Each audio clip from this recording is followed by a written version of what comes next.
Bonjour à tous et bienvenue sur Orphelia.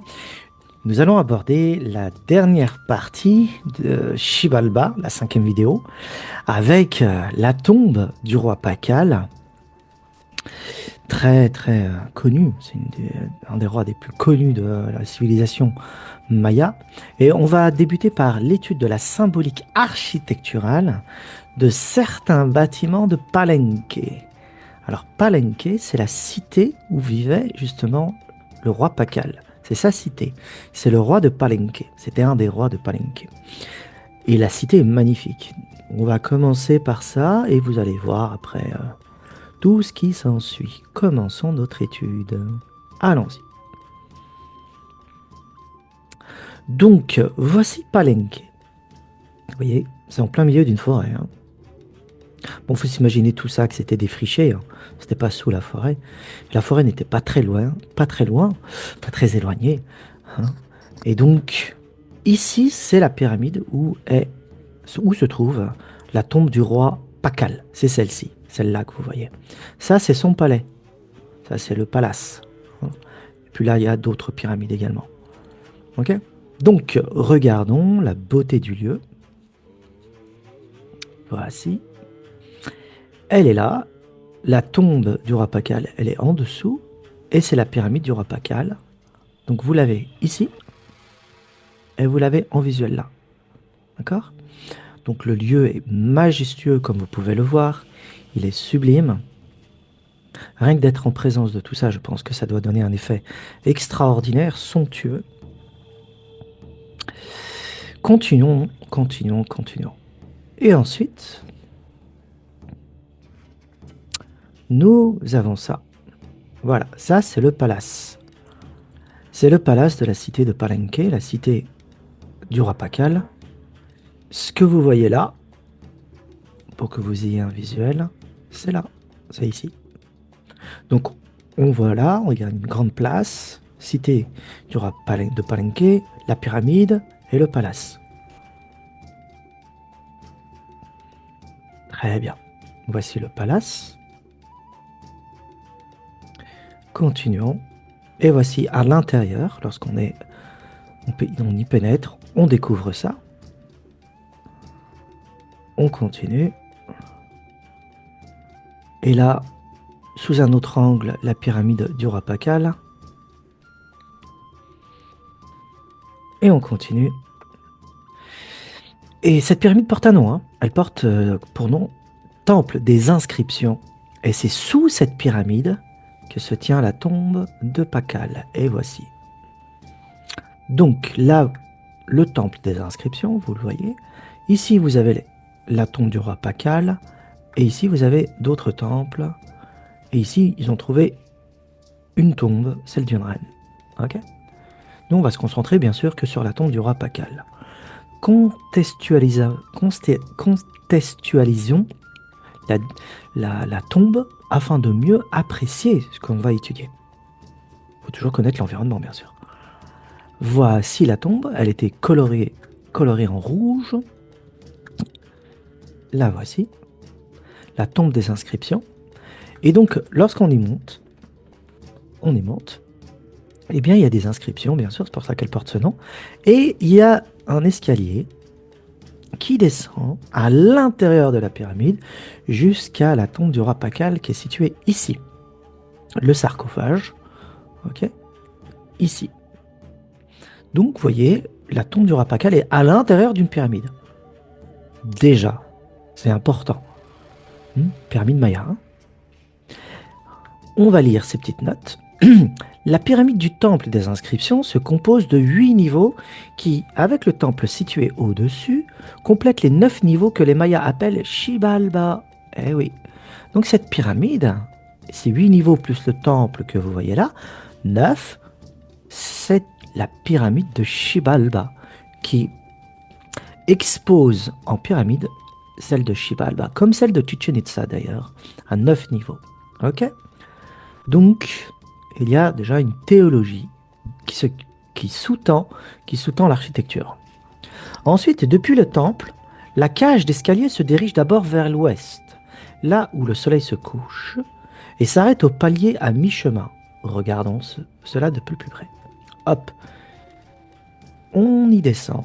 Et lorsqu'on prend l'escalier qui a un conduit, eh bien, vous avez ça. Depuis le temple, la cage d'escalier se dirige d'abord vers l'ouest, direction ouest, là où le soleil se couche, et s'arrête au palier à mi-chemin, comme vous pouvez le voir là, ici. Mi-palier, mi-chemin de la pyramide. Et après, on prend la direction opposée. Vous voyez bien. Hein. Il tourne ensuite vers l'est, où le soleil se lève, jusqu'à la courte galerie du bas et la porte de la crypte. Il tourne ensuite vers le nord en descendant 5 marches dans la crypte. Ok. Ouest, est, direction nord. Ce qui signifie simplement que la pyramide est orientée vers les 4 points cardinaux. La pyramide de Palenque est orientée vers les 4 points cardinaux. Et il est tout à fait normal, donc, en plus de sa structure symbolique en 9 étages, qui symbolise Xibalba, la descente aux enfers. Donc, ouest, direction ouest, là où le soleil se couche, c'est-à-dire on rentre dans le monde d'en bas. Ensuite, est vers la Renaissance, et ensuite on trouve la tombe du roi Pakal vers le nord, qui est le cercle circumpolaire, vous le savez. Vous voyez, donc il y a une pensée qui sous-tend l'architecture, donc l'architecture devient langage symbolique, c'est une grammaire symbolique, et le sarcophage en lui-même est une composition symbolique. Ensuite, lisons et continuons. Le voyage vers le bas de la pyramide fait partie intégrante des étapes associées à la mort. Donc lorsqu'on rentre dans la tombe de Pakal, du roi Pakal, on entre à Xibalba, vers l'ouest, vers le soleil couchant, le lieu des morts, bien sûr. L'ouest est toujours associé, le couchant est toujours associé au pays des morts, au pays des ancêtres. Et forcément, lorsqu'on rentre dans la pyramide pour entrer dans le royaume de Xibalba, on tourne vers l'ouest, comme dans les escaliers de la pyramide. Le Tchoulel, voici le Tchoulel de Pakal, se dirige d'abord vers l'ouest. C'est cette part de nous, n'oubliez pas, et d'énergie, qui se dirige d'abord vers l'ouest. C'est la première volée d'escalier, vers le soleil couchant, qui plonge dans le monde souterrain. Lors de son passage à Xibalba, au deuxième virage à 180 degrés, le Tchoulel se dirige ensuite vers l'est, où le soleil se lève, c'est vers la régénération, ainsi que vers la vie. Oui, l'ouest, la mort, l'est, la vie. Et là, nous voyons que l'architecture sous-tend le voyage du Tchoulel, cette âme énergétique. L'escalier tourne à nouveau de 180 degrés et se dirige vers le nord, rompant ainsi le cycle est-ouest de l'éternel retour, de la mort et du lever, et du coucher du soleil. Pakal est maintenant sorti de Xibalba, signalé par les 5 dernières marches en bas, et qui se dirige vers le sarcophage. Donc le sarcophage préfigure, si vous voulez, la renaissance de Pakal à travers son Tchoulel, et rien que l'architecture montre le voyage de Pakal dans le monde souterrain et sa renaissance. Le sarcophage est positionné au centre de la pyramide, c'est ce qu'on va appeler le nadir, centré avec celui du temple au-dessus, c'est le zénith. Ah, vous voyez, il y a une théologie, une grammaire, hop, vers le nord, positionné au centre, et au-dessus, il y a le temple, vous voyez, qui est vraiment articulé de manière verticale. Donc, il y a les 4 points cardinaux, mais il y a aussi la verticalité, avec une composante des 4 points cardinaux. En sachant que le haut, le bas et les 4 points cardinaux, qui forment les 6, sont également une structure assez connue dans les civilisations précolombiennes, dans différentes civilisations, bien sûr. Donc, c'est là que s'achève le voyage de Pakal dans le monde souterrain. Il va maintenant passer dans l'autre monde. Il se transforme alors en ancêtre céleste en parcourant la Voie lactée associée à l'arbre cosmique. Dans la pyramide, la première volée de 45 marches est plus étroite et se dirige vers l'ouest. Elle se termine à un niveau rectangulaire où se trouvent deux puits d'aération nécessaires pendant la construction. La dernière volée de 18 marches est plus large que l'escalier supérieur et fait un virage à 180 degrés vers l'est. La porte de la crypte se trouve également à un angle de 180 degrés par rapport à la dernière volée de marche. Son axe longitudinal est sud-nord. Le conduit magique est... Bon, il y a un conduit magique que je vais vous présenter qui a été appelé psychoduc par l'archéologue Alberto Ruz Luelier. Hein, c'est lui qui a découvert tout ça et il l'a appelé psychoduc. Donc psycho, vous l'entendez, c'est le âme ou psyché, duc, le conduit de l'âme. C'est là où le Tshulel va suivre son cheminement. Hein, et vous allez voir le cheminement de Tshulel. Pourquoi on parle du Tshulel lorsqu'on parle de ce voyage à l'intérieur de la pyramide. Vous allez voir comment la corrélation a été faite. Il descend chaque marche, puis passe par une petite ouverture au bas de la porte triangulaire de la crypte et se termine sous le sarcophage de Pakal. Là, c'est le psychoduc, vous voyez, le conduit magique. Il a un parcours particulier et ça suit exactement le même cheminement, mais il y a des distinctions. Il est bien distingué par rapport au conduit. Le conduit est bien distingué par rapport aux marches. Il est à l'origine recouvert d'un stuc reproduisant le corps et l'écaille d'un serpent. Très bien. Notez bien, le psychoduc, le conduit du Tshulel, était recouvert d'écailles formant un serpent. On a encore des traces de ça. La tête du serpent a été retrouvée sous le sarcophage et constitue la dernière pièce de stuc bien qu'érodée qui subsiste de la gaine d'origine. C'est le nom qu'on lui donne en maya. C'est le Tzat Nakan, le serpent des sages. Le psychoduc, sur lequel voyage le Tshulel, s'appelle Tzat Nakan, le serpent des sages. C'est à travers ce serpent que le Tshulel de Pakal voyage. Regardons cela de plus près.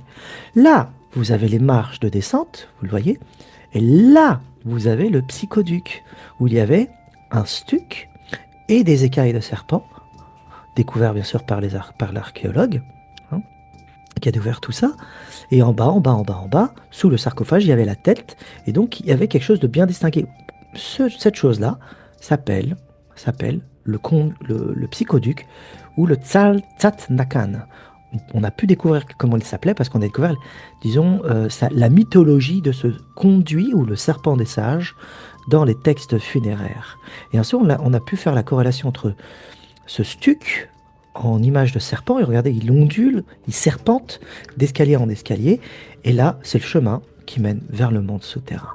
C'est le conduit, le serpent qui nous mène vers le monde des morts et la renaissance. Et bien sûr, il y a un lien étroit avec Quetzalcoatl ou Kukulkan et Vénus. Voici tout en bas, le sarcophage orienté, comme vous l'avez vu, au nord, d'accord? Et donc dans le sarcophage, regardez bien, il y a des hiéroglyphes mayas, qu'on appelle des glyphes. Regardez bien, sur le pourtour, il y en a. Sur le dessus, autour de la fameuse image connue de Pakal, la dalle de Pakal, qui est juste là, autour ici, il y a des glyphes. Ça, ce sont des glyphes. Il y a une histoire qui est racontée là, autour, mais également sur le côté. Mais en dessous aussi, regardez bien, et là, il y a des glyphes, là, il y a des illustrations, et ça fait tout le tour, mais également sur les côtés. Donc, parler de la dalle de Pakal, en dehors du lieu où se situe la dalle, c'est réduire la compréhension de l'inscription et de l'illustration de la dalle. Il faut prendre en considération sur les inscriptions, parce qu'on nous parle de ce qui est écrit et ce qui est inscrit, et également tout le contexte. Donc, voyez bien qu'il y a un grave problème. On choisit ce qu'on a envie de voir, on sélectionne les interprétations astronautes comme on l'entend, les fameux anciens astronautes, la théorie des anciens astronautes, et en effaçant tout ce qui ne correspond pas à cette théorie. Autrement dit, les glyphes, la structure archéologique, la symbolique qui sous-tend la symbolique de la pyramide et le lieu même où se situe la dalle, et ainsi de suite. Et regardez où est le corps de Pakal. Il est là. Et même le corps, on n'en prend pas en considération par rapport aux anciens astronautes, parce qu'il y a une immense symbolique par rapport à la position du corps et les objets trouvés dans le sarcophage. Voici le sarcophage de Pakal et la dalle. Donc ici, vous avez ici des inscriptions normalement. Là, c'est la vraie dalle au musée. Elle était entourée de ça, et c'était des ancêtres. C'est ce que vous voyez là, ce sont les ancêtres. Il y avait des ancêtres de Pakal. Ce sont les différents pères de Pakal, la dynastie de Pakal, si vous voulez, des rois de Palenque, qui sont là. Donc on parle de qui est présent, quand il a régné et tout le reste. On va voir quelques inscriptions. Regardons. Maintenant, ça, c'est le masque de jade de Pakal. C'est ce qu'on a découvert dans sa tombe, un masque de jade. N'oubliez pas que le jade est associé au Chulel, est associé à Quetzalcoatl, est associé à la vitalité, à l'énergie vitale, au pneuma, au chi, au prana. Et on a vu toutes ces associations dans la première vidéo, et dans le chamanisme maya également, dans la troisième vidéo. Et là, vous avez le masque de jade de Pakal. On le voit là. Est-ce que la théorie des anciens astronautes en parle? Pas du tout. Ils effacent cette donnée parce que ça ne correspond à rien dans la théorie des anciens astronautes. Vous avez vraiment le squelette de Pakal et un sarcophage avec la reproduction de son visage et ces piercings qui sont là et qui sont toute une symbolique. Très bien. Regardons maintenant le jade. Ok. Il existe un lien historique concernant le jade entre les peuples des Amériques, les Chinois et les Maoris. Les rois, les princes et les aristocrates ont mis en valeur cette pierre dans leur sépulture. C'est toujours la haute aristocratie, c'est toujours la haute société. C'est pas le petit peuple. Je n'aurai pas le temps de vous expliquer dans cette vidéo les liens historiques entre ces cultures et ces civilisations, ni la signification des objets. On va pas s'y attarder, on s'arrête que sur le jade. Il s'agit juste de vous signaler cette tâche, laquelle est possiblement reliée aussi au savoir partagé par ces différents peuples. Par conséquent, la roue cosmique dont il a été question dans la première vidéo et l'ensemble des autres savoirs mentionnés proviendraient de migration, comme la connaissance partagée par nos ancêtres sur la construction des structures mégalithiques. Donc, si cette théorie se valide, il faudrait remonter aux vagues migratoires de l'époque glaciaire, ou peut-être juste après, vers moins 8000 environ, pour comprendre les similitudes entre des cultures si éloignées par le temps et l'espace. Si l'existence de la signification et de la forme de certains objets en jade est partagée par toutes ces cultures, pourquoi en serait-il différemment pour le reste des savoirs ? Cela n'exclut pas les interrogations sur les techniques utilisées par nos ancêtres pour construire leurs monuments, ni même sur l'origine de ces savoirs très poussés, et qui repoussent encore plus loin dans l'histoire humaine, de connaissances que les hommes sont censés avoir développées beaucoup plus tard. Okay ? Il nous faudrait être rigoureux et souple en même temps lorsque nous abordons l'histoire de l'humanité. Étant donné que la méthode de l'histoire réduit l'expérience humaine à son horizontalité, donc au temps linéaire, elle lui est impossible d'y intégrer l'expérience verticale de son être, une dimension intérieure. Or, toute personne ayant eu des expériences spirituelles reconnaît que la connaissance, on parle de connaissance, est gravée hors de notre champ linéaire du temps. Et ouais, il y a une connaissance gravée, disons, dans l'éther. Une connaissance qui se situe dans une verticalité de l'être. Et quand on a des expériences spirituelles, on peut y avoir accès. Toute personne peut les voir, peut les entendre, peut les sentir, de multiples manières, et revenir et avoir une connaissance identique, alors que des personnes ne se connaissent pas. Ils disent la même chose, ils formulent la même chose, mais deux personnes vivant dans deux lieux différents, peut-être même à deux époques différentes, parlent de la même chose, avec un langage différent, bien sûr, une culture différente, mais évoquent la même sensibilité et la même compréhension. Il y a donc peut-être couplage dans l'histoire humaine entre les migrations et les expériences dites non ordinaires. Là, ça répond un peu à ce que je disais dans la première vidéo avec mes questionnements. Ok, pour que ce soit un couplage. Il y a tant une histoire de migration que l'expérience spirituelle aussi. Donc l'expérience spirituelle permet aussi d'avoir des données et apporter ça dans notre monde matériel, disons. Regardons cela de plus près maintenant avec le jade toujours. Il y a 2000 ans, sous la dynastie Han, les membres de la famille royale de la Chine ancienne étaient enterrés avec des cercueils de jade cousus à la main. Les blocs de jade méticuleusement taillés sont reliés par des fils d'or et d'argent. Vous voyez, c'est la haute aristocratie, la haute société. C'était une coutume réservée uniquement aux plus riches et aux plus influents politiquement de l'époque. Et regardez, dynastie Han, ok? Cuirasse de jade. On sait l'importance du jade en Chine. Hein, on connaît l'importance du jade en Chine. Eh bien, l'importance du jade était identique en Mésoamérique et dans beaucoup de civilisations précolombiennes, en commençant par les Olmecs. Donc le jade a une histoire, a une grande histoire. Histoire verticale et histoire horizontale. Donc migration et aussi expérience spirituelle. Comment ne pas reconnaître derrière ce rite funéraire, vous voyez, c'est un rite funéraire, le masque de Pakal, vous voyez, l'importance du jade pour l'au-delà, en sachant que le Chulel, cette âme énergétique, cette énergie vitale, hein, qui permet de constituer tout ce qui est humain, et même tout ce qui est vivant, eh bien, était perçu sous un angle peut-être similaire, proche ou lointain en Chine ancienne. Et donc, en Chine, on a assez de documents pour parler de la mythologie du jade aussi. Ok. Maintenant, autre photo, ça c'est encore du jade, toujours, vous voyez, hein, dynastie Han. Dynastie Han, toujours, vous voyez, vêtu de la même manière, cousu de la même manière, regardez là. Ok. Donc il y avait une forme de revitalisation du corps, une conception où l'âme de la personne va être revitalisée, recouvrer ses forces cognitives et ses forces animiques, spirituelles et physiologiques dans l'au-delà grâce au jade, symbole de la force vitale, la vitalité du cosmos. C'est le Kukulkan en Chine.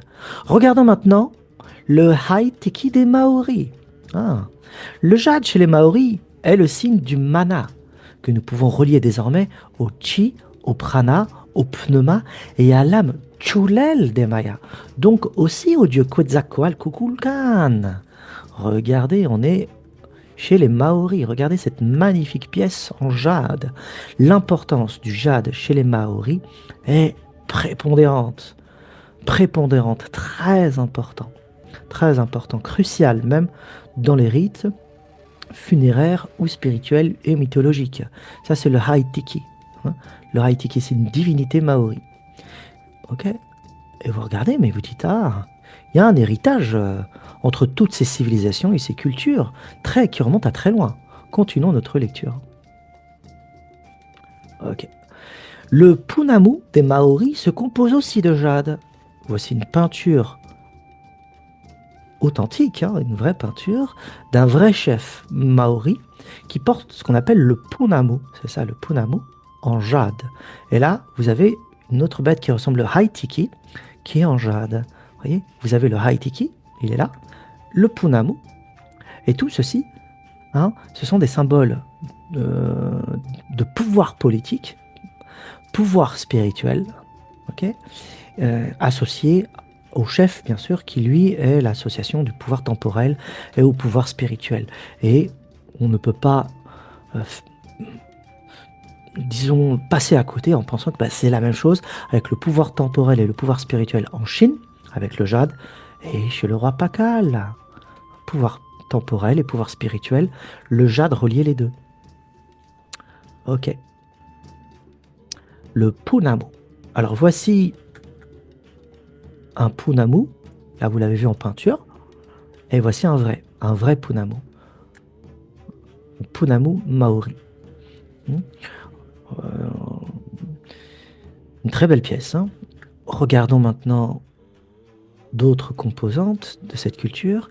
Si on remonte encore plus loin dans l'histoire, on peut découvrir la valeur sacrale du jade auprès des peuples mégalithes. Donc avant les Han, on est bien avant la dynastie Han en Chine, c'est-à-dire moins 2000, bien avant la civilisation Maya, ok, on est aussi autour de moins 2000, moins 900 à autour 1000 après Jésus-Christ, voilà. On est au-delà aussi des Maoris, on est à l'époque mégalithique, 5e millénaire avant Jésus-Christ, ok. Bah, qu'est-ce qu'on découvre? Une importance cruciale du jade. Les bijoux de la couronne du Morbihan et datant du début du 5e millénaire avant Jésus-Christ sont très représentatifs de cette relation historique dont on est en train de parler. Regardez bien. La hache polie est un symbole de puissance. Alors, voici. On appelle ça, comme c'est signalé là, les bijoux de la couronne du Morbihan, 5e millénaire, époque mégalithique. Regardez les haches taillées en jade. On appelle ça des haches, ok? Et le cercle que vous voyez là. Hmm. Pour faire ce genre d'outil, il faut être extrêmement méticuleux, hein. Il ne faut pas briser le jade, il faut connaître les veines de la pierre, il faut savoir le polir, il faut savoir tailler, et ne pas briser ensuite le cercle. Donc il faut avoir des mathématiques, il faut connaître très bien les mathématiques pour faire ce genre d'objet, symétriquement bien organisé. Ok, ça vous rappelle un peu le Punamu des Maoris. Ici, il y a un trou, hein, qui montrait que c'était quelque chose de rituel. Ok, c'est encore des objets de la même période que je vais vous montrer juste en dessous.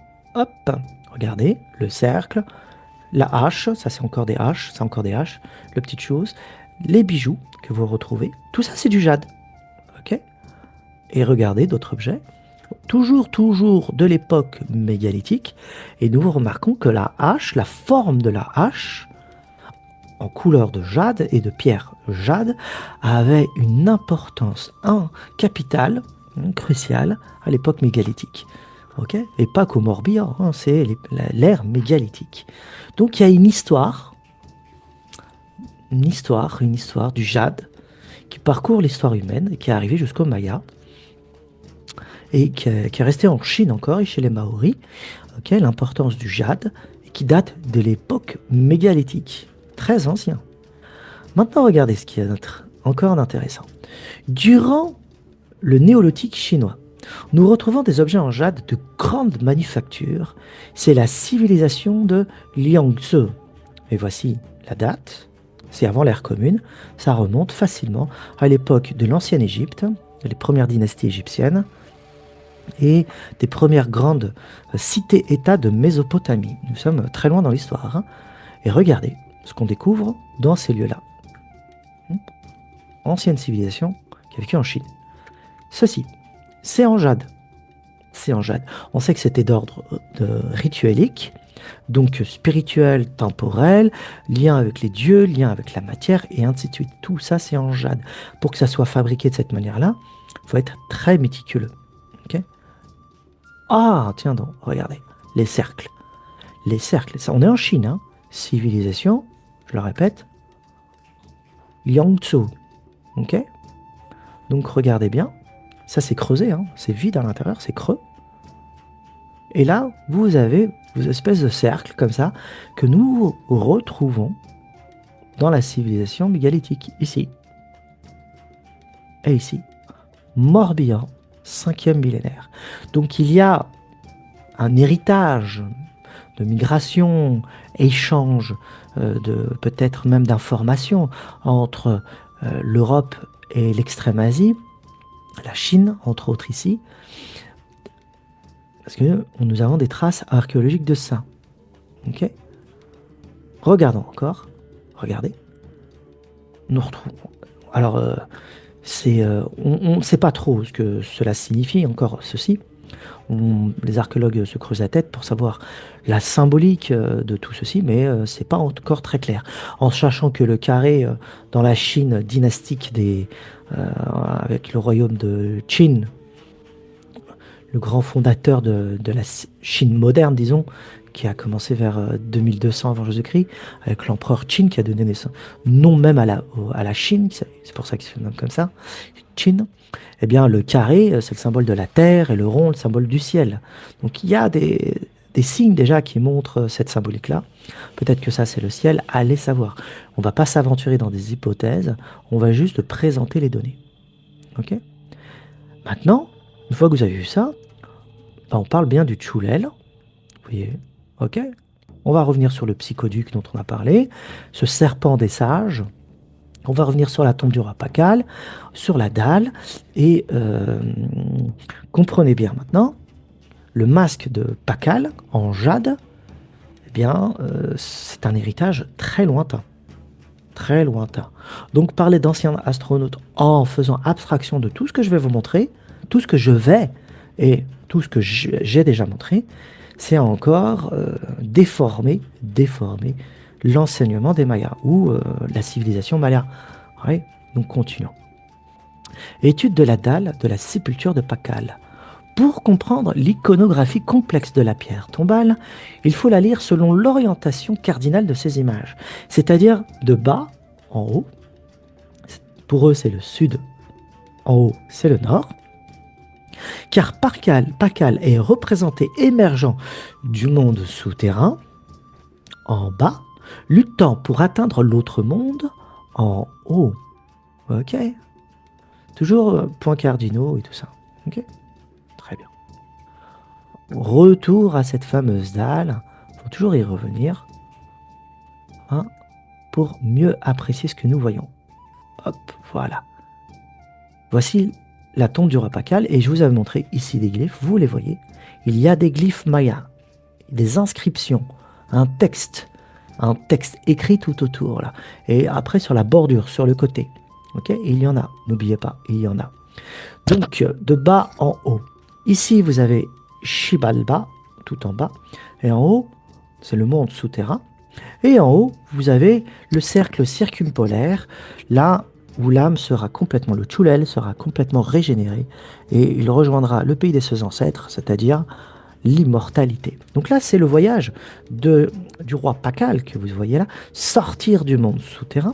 Je vous avais montré l'iconographie dans la vidéo précédente de la bouche des enfers qui est ici, avec la mâchoire, vous voyez deux canines ici, et les dents. Ça, c'est les os, vous voyez, les os si vous voulez, de la mâchoire, et l'articulation. Et ici, vous avez un visage, vous le voyez avec les deux yeux, le nez, une autre bouche ici. Celui-ci, on l'appelle le monstre de la Terre, on va en parler. Là, on va en parler de ça, et vous avez Pakal. Et tout ceci, c'est la renaissance de Pakal, le fameux Unen, le bébé Pakal, qui associe le glyphe bébé et l'iconographie du dieu du maïs pour symboliser la renaissance. C'est une graine. C'est un enfant qui jaillit du monde souterrain, il est rené, deuxième naissance, afin de parcourir le ciel. Ça, c'est le ciel étoilé, c'est la Voie lactée, ce que vous voyez, qui est symbolisé par un arbre, un cruciforme exactement, vous le voyez, toujours la croix, les 4 points cardinaux, maintenant vous êtes un peu plus habitué à tous ces symboles, ok. Et c'est la Voie lactée. La Voie lactée, il traverse la Voie lactée pour retourner au nord céleste, le cercle circumpolaire avec l'étoile polaire. Et ici, vous avez un oiseau. Ok, bon, il y a énormément de choses à dire. On ne pourra pas tout voir, donc j'ai sélectionné certains aspects de la dalle pour vous faire apprécier et savourer un peu mieux ce qui est dit. On y va. On va commencer par cet arbre cosmique. Hop, que vous voyez là. L'arbre cosmique. Donc vous voyez bien, cruciforme, arbre. Regardez bien la tête là. Œil, ça c'est le crâne, vous avez une bouche, quelque chose sort de la bouche, ok. L'œil, le crâne, ok, la bouche, quelque chose sort de la bouche, symétrique, vous voyez. Maintenant ici, vous avez la même chose, vous avez un œil, vous avez la bouche et quelque chose, regardez bien ça, recourbe comme ça, c'est recourbé, ok, et ça ressort, ça c'est ce qui sort de la bouche, des fois c'est le nez. Des fois, les Aztèques, enfin les Aztèques et les Mayas symbolisaient la forme du nez par certaines divinités recourbées, comme le dieu Tchak, par exemple. Ok. Là, c'est un serpent. Vous avez la gueule d'un serpent. Ok. Il est là. Et il sort, et il gravit. Il gravit quoi? Eh bien là, vous l'avez, l'arbre cosmique. Regardez sur les côtés, on ne va pas l'étudier ça, mais ici, vous avez un œil, vous avez la bouche ouverte, et là, vous avez son museau, et quelque chose sort de sa bouche. Ici, vous avez la symétrie, l'œil, la bouche ouverte, oh, quelque chose sort de son museau. Là, vous voyez. Et là, c'est un serpent. Vous voyez, hop, le serpent. Et voilà. Donc, doucement, doucement, habituez-vous à voir des illustrations et des glyphes dans ces images, parce que c'est rempli, c'est rempli. Et il y a une histoire qui est racontée, bien sûr. Commençons par cet arbre cosmique. Le couvercle du sarcophage représente Pakal sortant de Xibalba, porté par une version squelettique de l'insigne quadripartite qui semble lui-même être une représentation d'un vaisseau de cache enflammé avec une coquille, une épine, en galucha et en troisième partie le glyphe du maïs. On nomme cet ensemble le monstre de la terre. Ok. Je vais vous montrer ces glyphes d'ici peu. Bon, là je peux vous le montrer tout de suite pour que votre œil s'habitue à tout ça. Voici le monstre de la Terre. Il est là, avec les deux yeux, le nez, l'espèce de bouche ici. Ça, ce sont des oreilles. Hein, très bien. Là, vous avez la bouche des enfers de ce côté. Très bien, vous l'avez vu. Et on parle de ça. Ce dont on vient de parler, c'est ces trois choses-là. Ces trois choses-là. Ici, vous avez la coquille. C'est un coquillage. Ici, vous avez le galucha, c'est une épine. Ici, vous avez un glyphe, juste là. C'est le glyphe du maïs. Et là, vous avez un épi de maïs, juste là. Voilà. Avec sa petite feuille là qui passe. Et ça, c'est le maïs. Et ça, c'est le glyphe. Donc là, il y a un glyphe, le maïs. 1, 2, 3. 3. Sur le monstre de la terre qui est là. Oui. Très bien. Vous avez vu. Je vais vous le répéter pour que ça soit un peu plus clair. Le couvercle du sarcophage représente Pakal sortant de Xibalba, porté par une version squelettique de l'insigne quadripartite. Donc quadripartite parce qu'il y a 4 insignes. Je vous en ai montré 3. On va les voir, vous inquiétez pas. Qui semble lui-même être une représentation d'un vaisseau de cache enflammé. Le vaisseau, c'est sur quoi il est assis, Pakal, qui est là. Ouais, il est assis. Et là aussi, ouais, sur quoi il est assis. Ici, remarquez bien le glyphe Kin, qui veut dire soleil. Il est juste là.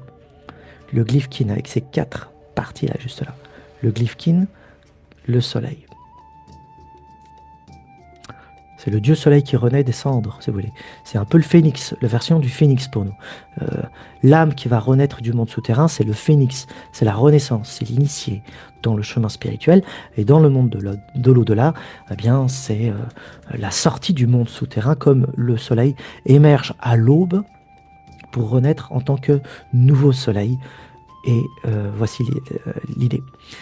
Ok, avec une coquille, une épine en galucha et en troisième partie le glyphe du maïs. Très bien, je vous l'ai montré. On nomme cet ensemble le monstre de la terre. Je vais vous montrer ces 4 glyphes d'ici peu. Devant le roi, représenté comme la divinité Unankawil, dieu bébé, en position de naître dans l'autre monde, se dresse l'arbre du monde. Voilà. N'oubliez pas la position de Pakal en dieu maya avec sa coiffe et là, le glyphe qui dessine Unan, la renaissance, est l'arbre cosmique, l'arbre du monde des Mayas. C'est l'arbre du monde entouré de l'éther. Oui, tout ce que vous voyez, c'est de l'éther, c'est une figuration du monde éthérique ou astral ou de l'au-delà, du monde invisible, le royaume des rêves, le royaume du jaguar, si vous voulez. Ok. En position de naître dans l'autre monde, se dresse l'arbre du monde entouré de l'éther, de l'autre monde fleuri, indiqué par de nombreux emblèmes de l'âme Chulel qui ressemblent à des bijoux. Voilà, c'est ces petites choses-là. Okay, voilà, Chulel. Oui, il y en a partout. Hop, hop. C'est de la floraison, tout ça. C'est la renaissance, c'est le symbole de la renaissance. La plupart des impressions classiques et post-classiques de l'arbre du monde maya représentent une plante plante dont la tige basale est enracinée dans un substrat aquatique que les Mayas identifient avec Xibalba. Le monde souterrain est toujours aquatique. Le tronc de cette plante est conventionnellement représenté comme s'élevant du crâne d'un dieu aquatique, c'est le fameux monstre de la terre, appelé par les interprètes le monstre du nénuphar, le dieu quadripartite ou encore le monstre de la terre. Plusieurs appellations. N'oubliez pas que le 4 symbolise les 4 points cardinaux, donc c'est la sortie du monde souterrain et la naissance de l'espace-temps. L'Axis Mundi Maya émerge de ce dieu aquatique, donc du monde du monstre de la terre. Voilà, regardez bien. Le monstre de la terre, il est là. Xibalba, la bouche de Xibalba est là. Pakal est en train de renaître de ce monde-là. Et l'arbre est enraciné dans Xibalba et sort du monstre de la terre. Les racines sont là et émergent jusqu'au ciel étoilé. Très bien. C'est vertical. Hein. Bas en haut. Ok. L'Axis Mundi émerge de ce dieu aquatique. Les serpents, les oiseaux et l'imagerie solaire se mêlent à la plante. Les éléments végétaux et animaux véhiculent le concept d'un lien vital entre un monde aquatique souterrain, la terre et ses royaumes célestes. Les 3 mondes mayas. Et oui, dans toutes les cultures, on retrouve ces 3 mondes. Elles sont visibles dans la dalle de Pakal. Le monde souterrain, très bien, avec Xibalba, le monstre de la terre, la renaissance du dieu Pakal, c'est le monde de la terre, la matière, et le ciel étoilé et tout le reste, c'est le ciel, bien sûr. Okay. L'utilisation des portails par les Mayas illustre la relation entre la mythologie, la spiritualité et l'environnement naturel et bâti. Les portails étaient considérés comme des dispositifs de médiation qui jetaient un pont entre les 3 dimensions de l'existence, un concept spatial puissant qui permettait de se déplacer entre les mondes.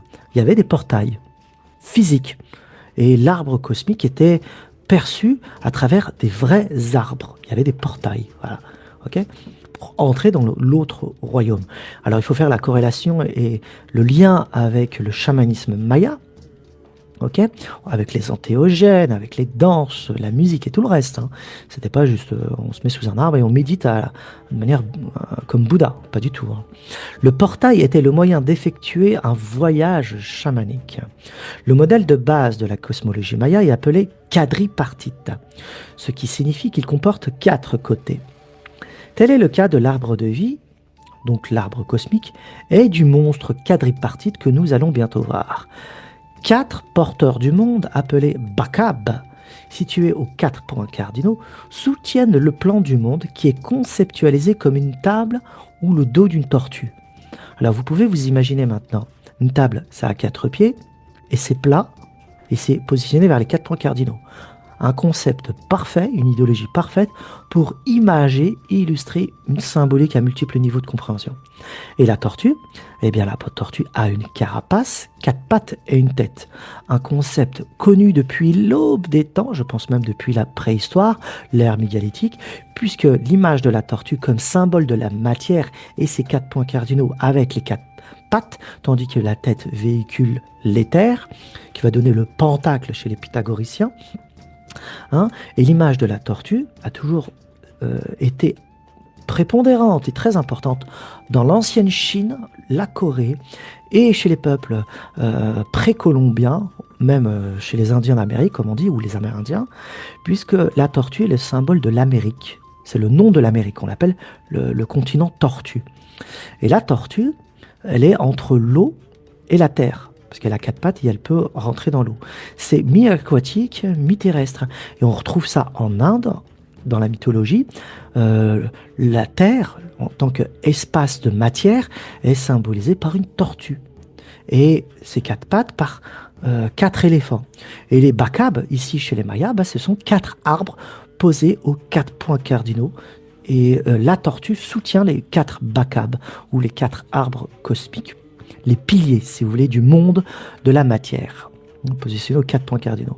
Et on retrouve cette image de la tortue à travers l'Amérique, l'Asie, l'Europe. On retrouve dans la mythologie grecque aussi cette image-là. Donc ça doit remonter à la préhistoire. C'est très très très loin et je pense que c'est mégalithes. Tout ça aussi, ça doit remonter très très loin. Époque néolithique, hein. Époque néolithique, peut-être avant, allez savoir. La tortue étant l'image de la Terre elle-même, d'ailleurs c'est le nom donné à la Terre par les Amérindiens. Hmm. Donc la tortue, en tant qu'animal, c'est une autre illustration de la table avec ses quatre pieds, une autre illustration, si vous voulez, pour symboliser la matière. Au centre de ce plan terrestre se trouve un portail arbre. Piliers, serpents, montagnes, on l'avait vu, l'axis mundi, montagne cosmique, etc. Il faut que ça soit vertical, c'est ça le but. Et qui pénètre le centre et relie le monde intermédiaire au monde souterrain et au monde supérieur. Ben, c'est ça l'axis mundi. C'est la montagne cosmique qui peut être remplacée par l'arbre cosmique. L'un des portails les plus connus est le Ceiba, un grand arbre tropical doté d'énormes racines à contreforts, d'un tronc épais, couvert d'épines et de branches s'élevant vers le haut avec un feuillage clairsemé. On l'appelle en maya Huacachante, l'arbre joyau au joyau du ciel. Alors Chan, n'oubliez pas que la sonorité faisait rappeler le ciel. Chan, c'est le ciel, mais aussi serpent. Chan, c'est homophone en maya de ciel et serpent. Donc Huacachante, l'arbre au joyau du ciel. Et ce que vous voyez là, c'est le Huacachante, l'arbre au joyau du ciel, ok, qui est représenté dans la sépulture du roi Pakal. Et voici l'arbre, je vais vous le montrer, qui est à l'origine de cette mythologie, c'est le Ceiba. Voyez. Regardez les puissantes racines qui s'enfoncent dans la terre, voyez, puissantes racines, le tronc très épais, et là c'est clairsemé, comme le ciel étoilé. Ça, ils imaginaient que c'était le ciel étoilé, c'est clairsemé, mais rempli d'étoiles, le tronc qui permettait de relier le monde souterrain, le monde des hommes, le monde intermédiaire si vous voulez, et en voyage à travers la Voie lactée pour rejoindre le ciel étoilé et le cercle circumpolaire. Vous avez l'arbre cosmique des Mayas là. Ça, c'est l'arbre cosmique des Mayas, c'est le Ceiba, c'est ce qui est représenté sur la dalle de Pakal. C'est un arbre cosmique. C'est un portail, un voyage chamanique, hein, tant pour les vivants que pour les morts. Très bien. Maintenant, regardez. Hop. Nous sommes à Palenque, ici. On appelle ce temple à Palenque le temple de la croix foliée. Vous voyez ici, la croix est là. Alors, zoomons, juste là. Hop, le temple de la croix foliée, à cause de ça. Vous avez deux personnages ici, deux autres sur les côtés à l'entrée. Et regardez bien, là, si vous y pouvez voir un petit peu mieux, j'ai pas pu trouver meilleure résolution d'image. Toutes les images ne permettaient pas d'avoir une meilleure vue. Je pense le jour où j'irai, je les prendrai bien de près pour que tout soit visible. Ici, vous avez le monstre de la Terre. Vous avez les deux yeux, vous avez le nez, vous avez la bouche. Ici, ça, c'est le monstre de la Terre. Et sur le monstre de la Terre, avec le glyphe Kin qui est juste là, vous avez l'arbre Ceiba, l'arbre cosmique, avec ses quadripartites. Et regardez, vous avez la bouche qui s'ouvre sur les côtés, comme je vous l'ai montré tout à l'heure. Vous avez l'oiseau qui est encore ici, hein, comme sur la dalle de Pakal. Et nous ne sommes pas sur la dalle de Pakal. L'illustration n'est pas la même, hein, de personnages et tout ça. Nous sommes dans un temple à Palenque. Nous sommes dans le temple de la croix foliée. Ce personnage, on l'avait vu, je crois que c'était à la première vidéo. La divinité, non, ou chamanisme maya peut-être, allez.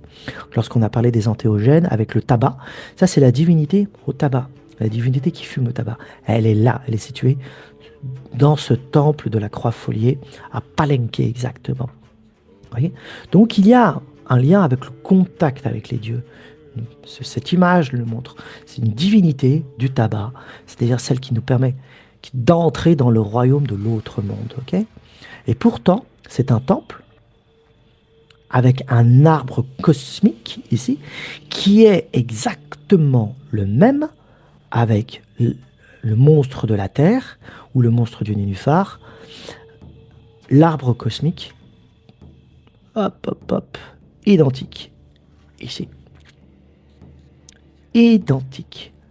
Identique. C'est la même représentation, la même symbolique. Bon, qu'est-ce que les anciens astronautes ont à nous dire par rapport à ça, hein? Ceux qui prétendent tout comprendre et qui n'étudient pas la civilisation maya. Voilà. Continuons notre lecture. Bah, l'arbre de vie est similaire à la tombe de Pakal dans ce temple. C'est le même arbre. L'arbre Seiba, l'arbre cosmique. Là, vous l'avez en décalque, par des archéologues qui l'ont fait. Vous regardez bien, le monstre de la Terre, vous l'avez ici, sa bouche, son nez, ses deux yeux, ses oreilles, là, percées.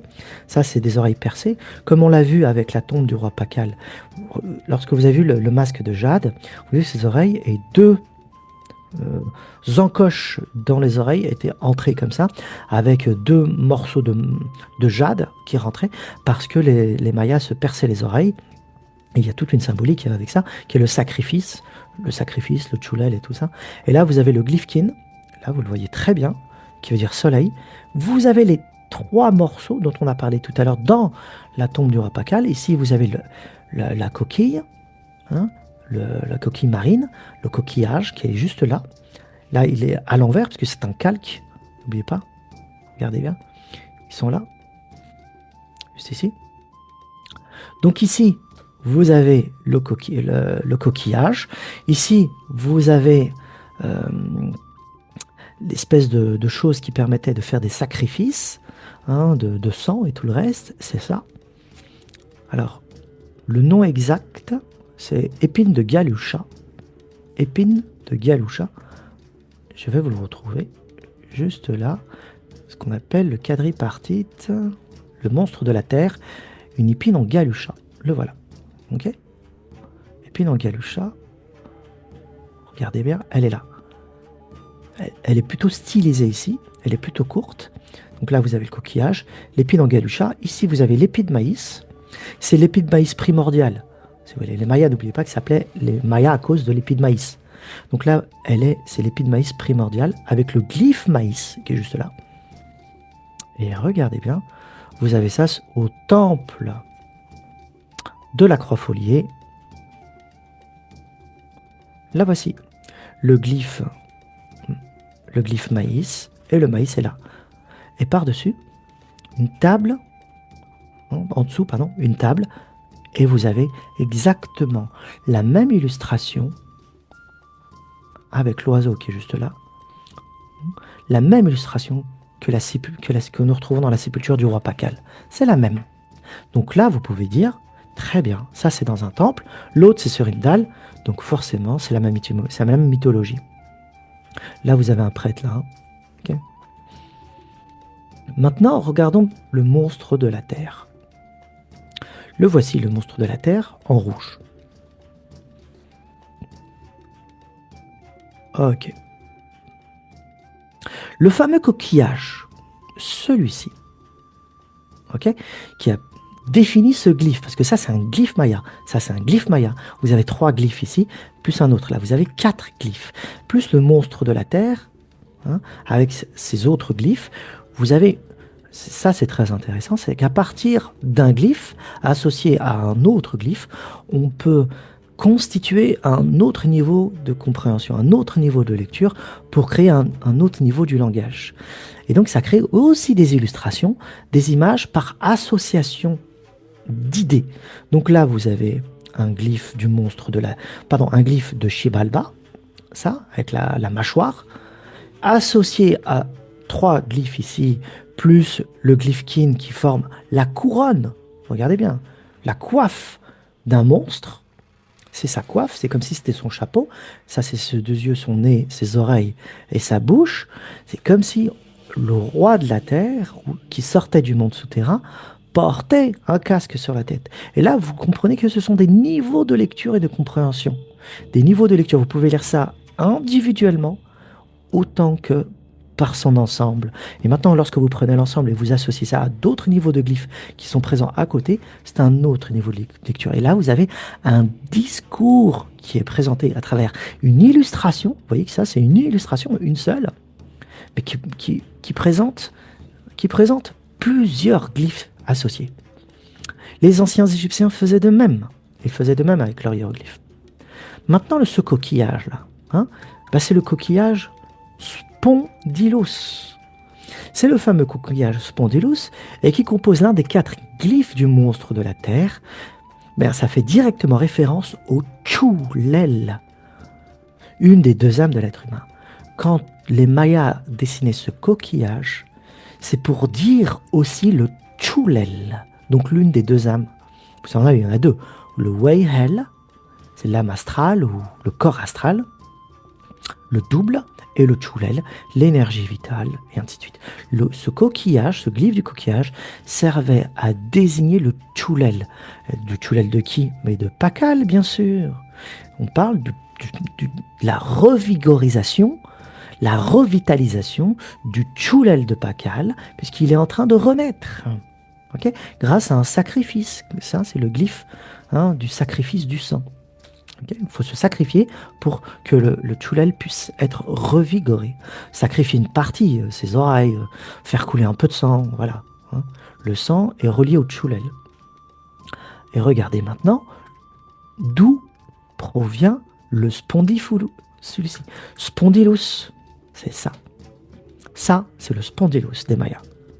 C'est ce qui a servi de base pour écrire le Chulel.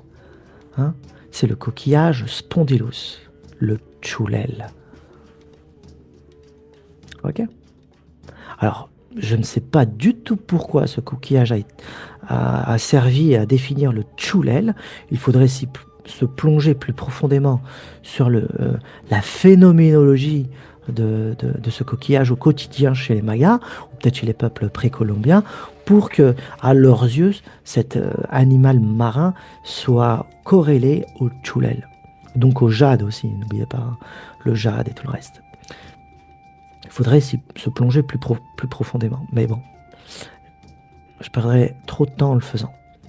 Pakal se tient donc en direction de l'arbre de vie, le Wakancha, le Wakachante. Le verbe décrivant l'événement se lit Oshbe, ce qui signifie il est entré dans la route, c'est-à-dire dans la voie lactée. C'est la métaphore céleste du Wakancha. Donc lorsque les Mayas disaient il est entré dans la route, ça veut dire qu'il est décédé ou qu'il est initié et qu'il est en plein voyage intérieur ou il est dans l'autre monde. Et là, il monte au ciel et c'était imagé comme il monte sur l'arbre cosmique. Okay, il grimpe sur l'arbre cosmique. Les racines de l'arbre s'enfoncent dans le monde souterrain, tandis que Pakal s'éloigne du Sakba na Chapat, c'est-à-dire, ça c'est important, serpent d'os blanc qui relie le monde des vivants à celui des ancêtres. Alors on va voir le Sakbak Nan Chapat. Et là je vais vous montrer avec 2 flèches sur la photo pour que vous puissiez le voir, ce truc-là. Donc le Sakbak Nan Chapat a une double griffe largement ouverte dont les pointes signifient os. Ok ? Donc c'est un glyphe. C'est un glyphe qui porte également un autre niveau de lecture, puisque ça ne veut pas dire uniquement os, ça veut dire aussi il est entré dans la route, grâce à ce glyphe. Ce serpent évoque le portail qui relie le monde des vivants à l'autre monde, celui des ancêtres, à ne pas confondre avec le monde souterrain, Xibalba. Et le voici. Ça, vous voyez, avec les 2 flèches que j'ai mises là. Ça se situe au-dessus de la mâchoire de Xibalba, la mâchoire des enfers. Regardez bien, je vais vous le montrer. Ça, c'est le Sakba. Alors, j'ai pas envie d'écorcher le nom. Le Sakbak na Chapat, qui signifie le serpent os blanc. Okay, ça veut dire os, mais c'est celui qui permet également d'entrer dans l'autre monde. N'oubliez pas que le Chulel est présent dans les eaux pour les peuples précolombiens. Donc il y a un rapport avec l'os, ça c'est le glyphe de l'os, et il y en a 2 sur les 2 côtés. C'est un serpent, et regardez où il se situe. le voici. Alors, on va le mettre de cette côte. Voilà. On va agrandir un peu. Voilà. Donc là, vous avez le monstre de la Terre. Je le répète pour que ce soit clair et que vos yeux s'y habituent. Vous avez les yeux, le nez, les oreilles percées, ok, la bouche juste ici. En dessous, là, vous avez la mâchoire des enfers. Là, vous voyez la mâchoire et les canines et les dents. Vous voyez, la mâchoire des enfers. Maintenant, le monstre de la Terre se constitue des 4 glyphes. Vous l'avez vu. Kin, le soleil, pour parler de la renaissance du soleil. La coquille marine, qui symbolise le tchoulel. Une épine de galoucha, pour le sacrifice. Et ça, l'épi de maïs qui symbolise l'épi d'origine. Mais on va voir que c'est le Weihel, ça, plus tard. Là, le glyphe maya, qui veut dire l'épi de maïs, ça a été utilisé pour parler du Weihel, c'est-à-dire la deuxième âme. Vous avez les 2 âmes ici, en vérité. Et maintenant, ici, voici les os dont on a parlé. Le serpent d'os blanc, c'est ça. Et tout ça, ça forme un discours. Vous voyez, c'est des illustrations, très bien. Mais c'est des glyphes, associés à d'autres glyphes, associés à d'autres glyphes, et ça va donner un discours mythologique à différents niveaux de lecture et de compréhension. C'est des superpositions de lecture. C'est ça le langage des anciens, le langage symbolique. Surtout lorsqu'on on écrit avec des idéogrammes de cette catégorie-là, ben on est comme chez les anciens Égyptiens, il y a des niveaux de lecture. Ok. Vous l'avez. Et maintenant, le 1, le 2, le 3, le 4, et on va voir ça tout de suite. Regardons ça. Le monstre de la Terre quadripartite, encadré dans les mâchoires du Sakbak Nachapat, juste là, très bien, et bien sûr par le monstre de la Terre, la mâchoire, est couronné d'une plaque sacrificielle. Elle est là, la plaque sacrificielle. Ah, ça, c'est une plaque sacrificielle maya. Ce qu'on appelle l'ak. Et on l'utilisait aussi comme brûleur d'encens. Ça, donc c'est comme de l'encens.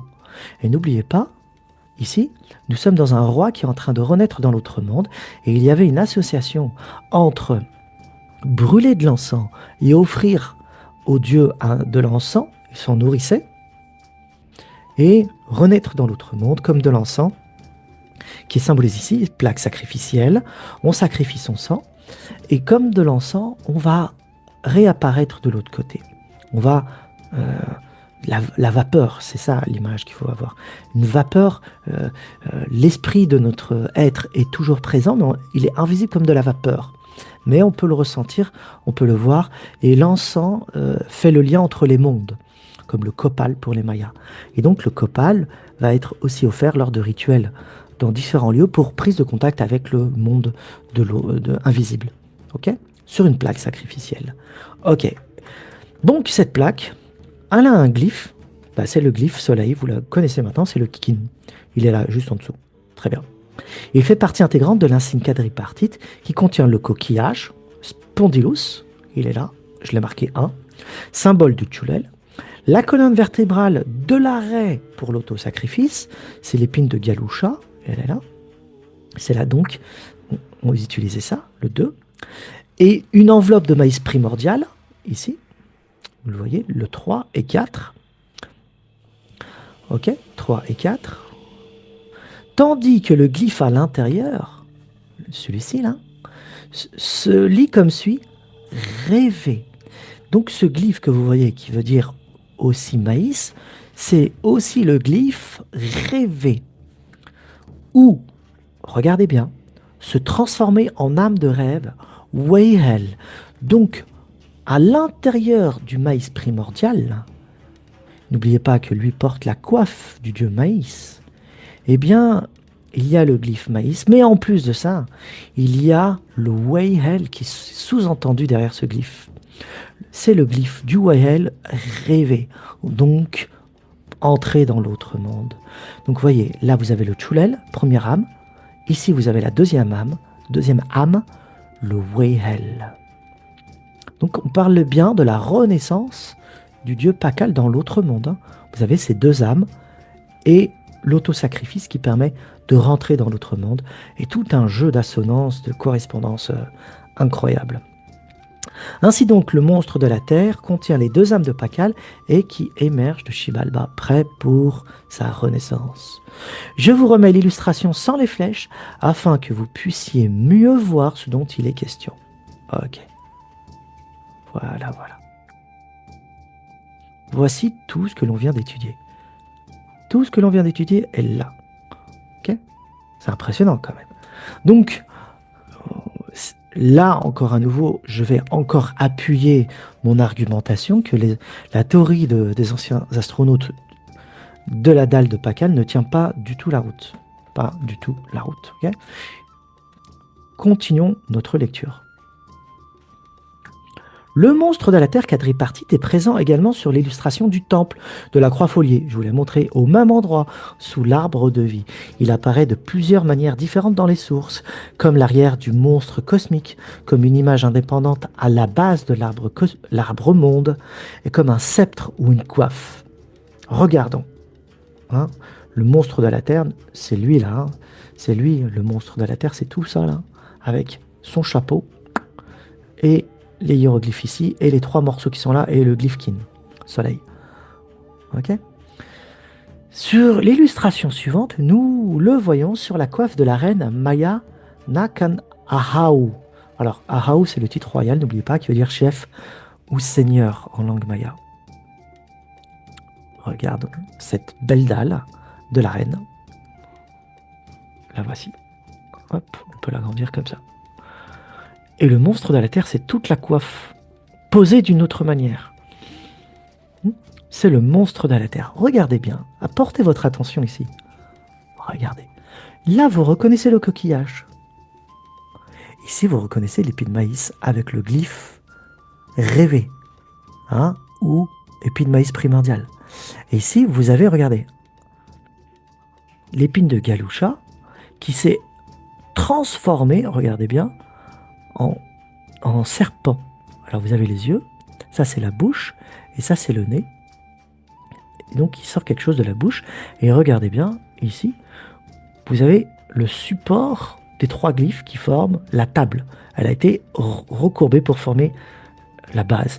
Là vous avez maintenant, autre niveau, un œil, un nez recourbé, une bouche que vous voyez juste là, ouverte, les oreilles, et donc ce monstre de la Terre porte les glyphes juste ici, Kin, qui formait la base de la couronne, parce que là nous l'avons sur un angle. Mais si nous avions l'autre partie en visuel, nous verrons le glyphe Kin ici, en totalité, si nous étions de face.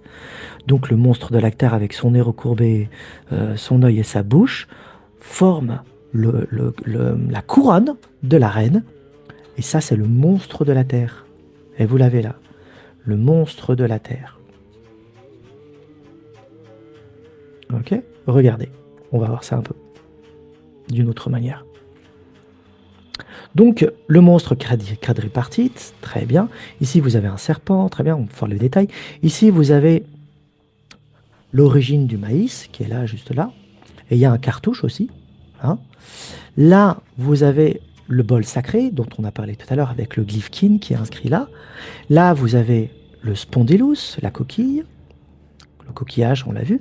Le square nose monster, le nez du monstre, qui est juste là. C'est le monstre est toujours symbolisé par ça. Vous voyez ? Et là, vous avez un miroir, la queue du jaguar. Enfin, vous avez toute une symbolique, le nom du cartouche. Et vous voyez, le monstre de la Terre est sur la coiffe. Très bien. Le monstre quadripartite est présent également sur l'illustration du temple de la Croix-Foliée, au même endroit, sous l'arbre de vie. On l'a vu, il est là. Très bien, très bien. Il apparaît de plusieurs manières différentes dans les sources, comme l'arrière du monstre cosmique, comme une image indépendante à la base de l'arbre du monde, et comme un sceptre ou une coiffe. Très bien. Il n'a jamais de corps et sa tête est généralement charnue. Au-dessus du museau et squelettique en dessous.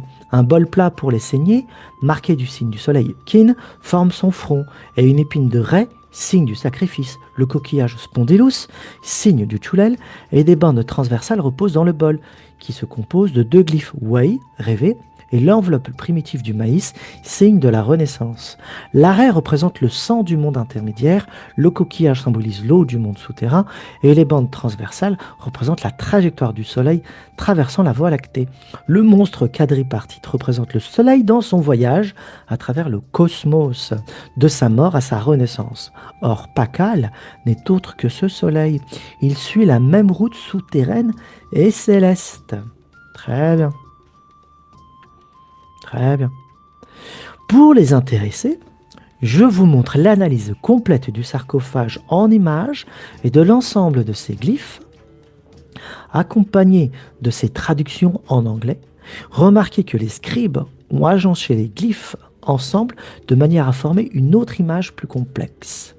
Alors, regardez-moi ça. Vous imaginez la complexité de lecture et pourquoi je n'aurai pas le temps de tout vous décrire. Mais regardez, le nord, est, sud, tout est organisé selon les points cardinaux. Nord, est, sud. En bas, c'est la mort. En haut, c'est la vie. Ok ? Donc là, vous avez le voyage du bas vers le haut, donc de la mort vers la vie du roi Pakal. Ici, vous avez le Unenkawil. Hop, tiens donc, le Unenkawil sous une autre forme. Ok ? Ça, c'est l'oiseau céleste. On en a parlé un petit peu. Le Wakancha, le fameux arbre de vie, hein, la route de l'au-delà. Ici, très bien. Et vous avez plein de symboles. Le monstre quadripartite, c'est le dieu du monstre quadripartite, encore à nouveau. Le maïs primordial, le signe Wei, qui symbolise rêver ou dormir, qui est juste là. Très bien. La coquille Spondylus, le Chulel, qui est juste là. Vous avez les deux âmes. Hop, hop, hop. Le Shibalba, le monde souterrain. Et vous comprenez que la dalle de Pakal, ok, est parfaitement conçue, réfléchie pour exprimer la renaissance du Dieu. Bon, on est très loin, très loin. Très loin. Là, on est vraiment en contact avec la culture maya. On est très loin des anciens astronautes. Maintenant, je vais vous montrer les bordures de la tombe. Disons, on va faire un passage très rapide. Je ne vais pas m'attarder longtemps. Mais sur les bordures, c'est-à-dire là, sur les côtés, là, sur les angles, les bordures, eh bien, il y avait des inscriptions aussi, il y avait des glyphes. Donc, sur le pourtour du couvercle, je vous ai montré la photo précédemment, et inscrit des glyphes dont voici quelques extraits. On est encore sur la dalle. Donc la traduction littérale, allons-y, on va s'amuser un peu. Ça, c'est l'année. 8 Ahau, 13 Pop, Naki, 6 Etznap, 11 Yach, 4 furent ses assises de pierre, puis il mourut. Kenish Danab Pakal, Seigneur divin. Ça, c'est son nom. Kenish Yanab Pakal. Traduction libre. Kenish Janab Pakal est né le 8 Ahau, 13 Pop et est mort le 6 Etznab, 11 Yach, après 4 fins de période. Discussion. C'est-à-dire, on essaye de comprendre. Ce passage présente de la manière la plus succincte possible la vie de Kenish Janab Pakal, le roi Pakal. Il est né le 8, machin, après avoir été témoin de 4 fins de Khatun, donc 4 cycles, dans la cyclologie maya. Regardons encore d'autres glyphes qui sont sur le pourtour. Regardez, c'est la continuité. Nous sommes à 9, 10, 11, 12, 13, 14, 15 ans. C'est la continuité du pourtour. Traduction littérale. Cela a été changé, continué, et ils l'ont supervisé, le grand-père, maison serpent, il a été fait la chose de pierre de transport du dieu Maïs. Très bien. Traduction libre. Le serpent de vision, nous le connaissons maintenant, et les ancêtres ont supervisé la succession et la construction du sarcophage du dieu du Maïs. Ah, mais qui est le sarcophage du dieu du Maïs? Ben, c'est Pakal. Ah, c'est Pakal. Et vous savez pourquoi maintenant il s'appelle le dieu Maïs? C'est tant le dieu Maya que la Renaissance. Vous comprenez un peu mieux? Bon, j'espère que le sarcophage de Pakal vous parlera un peu mieux maintenant. Regardons maintenant le palais de Palenque, où Pakal vivait, bien sûr. De son vivant, Pakal utilisait l'espace aménagé de son palais pour des cérémonies spirituelles comme les grandes périodes de fin de calendrier où il devait rendre hommage aux dieux et a invoqué le serpent de vision pour communier avec eux. Dans un état de purification rituelle, après avoir absorbé des substances antéogènes, à base de sécrétions de crapauds ou de plantes, il entrait par les passages souterrains de son palais. Ok. On va revenir sur le psychoduc dont on a parlé tout à l'heure. On va y revenir, vous inquiétez pas. Je laisse ça de côté pour l'instant. C'est un serpent de vision aussi, le psychoduc. Ces galeries sombres et peu voûtées formaient un labyrinthe qui évoquait un voyage aux enfers à Xibalba. Il passait sous des arcades portant des sculptures en stuc représentant les deux moitiés du monstre cosmique, le caïman céleste. Alors le monstre cosmique, c'est un caïman céleste. Cet être primordial, regardez, c'est un être aquatique, semi-aquatique, comme la tortue. C'est pas pour rien. L'océan primordial, les eaux du commencement, euh, eh bien, l'animal qui va représenter la naissance du monde, c'est toujours un être aquatique ou semi-aquatique. Donc le caïman fait référence à ça. Cet être primordial, un monstre serpent-crocodile aux deux bouches, avait été utilisé par les divinités créatrices pour façonner la terre et le ciel. Les âmes entraient et sortaient par ces deux bouches. Donc la naissance et la mort, c'est ça. Il apparaissait sous la forme de la Voie lactée dans le ciel nocturne. Les sculptures de l'arcade représentaient également le dieu du maïs, premier père du peuple maya, ressuscité du royaume aquatique lorsque le soleil traversait le corps du monstre cosmique. On est dans une architecture maintenant, vous allez voir que le palais lui-même a été pensé, la disposition des salles, les sculptures présentes, les statues, les stucs, les glyphes présents, la déambulation de passage d'un bâtiment à un autre, les orientations. Tout est symbolique, on est réellement dans une architecture pensée, une architecture cosmique. Le palais, comme la pyramide de Pakal, la pyramide des inscriptions, sont pensés d'une manière symbolique, c'est-à-dire tout porte sens. On est dans une civilisation du sens comme les grandes civilisations de l'Antiquité. Donc on ne pose pas un bâtiment au hasard parce que c'est beau, on est du point de vue esthétique, non, c'est parce qu'il y a du sens à le porter là, tant du point de vue mythique que symbolique. Même les matériaux n'ont pas été choisis au hasard. Okay. La maison E et K, j'ai fait une faute d'orthographe, excusez-moi. Les maisons E et K du palais, avec leurs décorations symboliques et les passages souterrains qui les relient, étaient destinés à célébrer l'accession au trône, conçu comme une renaissance au terme d'un séjour dans le monde souterrain. C'est exactement ce qui est signalé sur la tombe de Pakal. Regardez ça. Nous allons voir. Maison E. Cette maison s'appelle Sak Nukna, maison à la peau blanche, et la structure la plus légère à droite de la tour. Donc là, vous avez la tour. Je vous ai montré en début d'émission le palais. On avait vu une tour, c'est celle-ci. Et la maison E, c'est celle-là. Vous voyez? On va parler de la maison E, qui s'appelle la maison à la peau blanche, et la maison K. Ok? Donc on est dans la maison E. Regardez. C'est ça. Ce que vous voyez là. Regardez. Ça, c'est trois bâtiments. E, B, C. C'est ça. Reconstitution.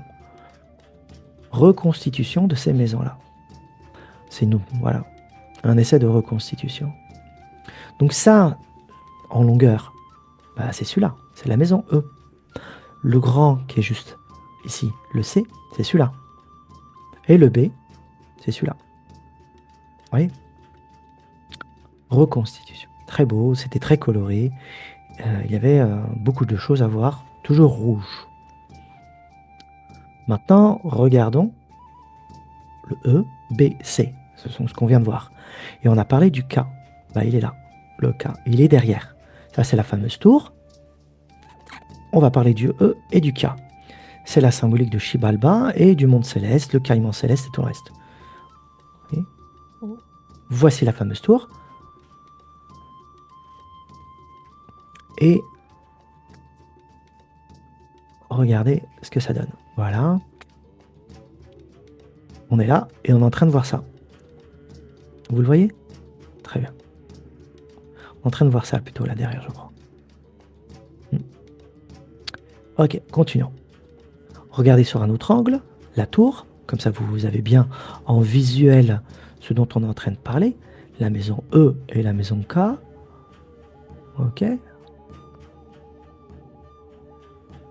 Et regardez une très belle photo. Ici, la pyramide des inscriptions où se trouve la tombe du roi Pakal. Regardez l'orientation, c'est très bien aligné, c'est-à-dire ce point cardinaux. Et ici, le palais avec sa tour. N'oubliez pas que cette direction, c'est le nord. Ok. Donc c'est vraiment une place organisée vers les 4 points cardinaux. Pakal était la manifestation terrestre du dieu du maïs, autrement dit de la fertilité, image que l'on retrouve également sur son sarcophage. L'idée du roi fertilisateur du monde chez les Mayas est identique à celle des Mésopotamiens, des anciens Égyptiens et de bien d'autres civilisations.